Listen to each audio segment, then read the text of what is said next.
Often, the specific origin or purpose of an object in a museum collection may be lost to time. While such artifacts may retain an element of mystery, researchers still can use what they do know to tell a fascinating tale. Let's take a closer look at this object from the Soldiers Memorial Collection that proves to be both illuminating and mysterious. This belt was donated to Soldiers Memorial by Laura Agnes May Kelly on December 17, 1940.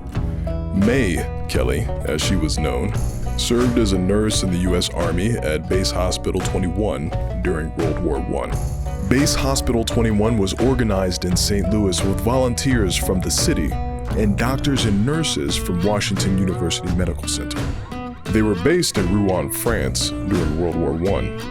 The belt may have been acquired by Kelly from a soldier she treated at Base Hospital 21. The belt features a collection of unit insignias of both Allies and Central Powers encountered during the original owner's service. Belts such as these were not uncommon during the period and have come to be known by collectors today as hate belts, souvenir belts, or grave digger belts. Though the origin of the belt remains unknown, the insignias themselves are well recognized. This cap badge was worn by the Manchester Regiment of the British Army, which was formed in 1881. Elements of the badge's motif include the shield, which was taken from the coat of arms of the de Grille family, the first lords of the Manor of Manchester.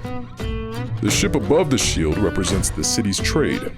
An antelope and a lion flank either side of the shield. These elements are taken from the coat of arms of King Henry IV. Beneath the shield is the city's Latin motto, Concilio et Labore, which is loosely translated to by wisdom and effort.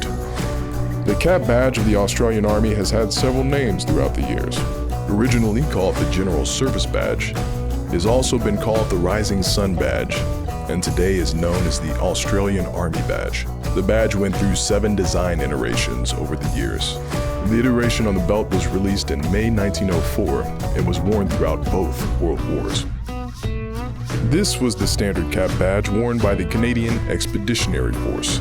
During World War I, soldiers wore this insignia to distinguish themselves from their British allies. As part of the British Empire, their uniforms were noticeably similar to those worn in the United Kingdom. The elements of the cap badge's motif include a maple leaf acting as the background to an embossed likeness of the British crown. Below the crown, the name Canada appears in raised letters. Even though the maple leaf had long been a symbol of Canadian identity prior to World War I, its use on the cap badge solidified its status as a defining national symbol. The cap badge of the King's Shropshire Light Infantry of the British Army features a bugle horn with cords and the regiment's initials KSLI within the curve of the bugle. The bugle horn is symbolic of the regiment's status as a light infantry unit.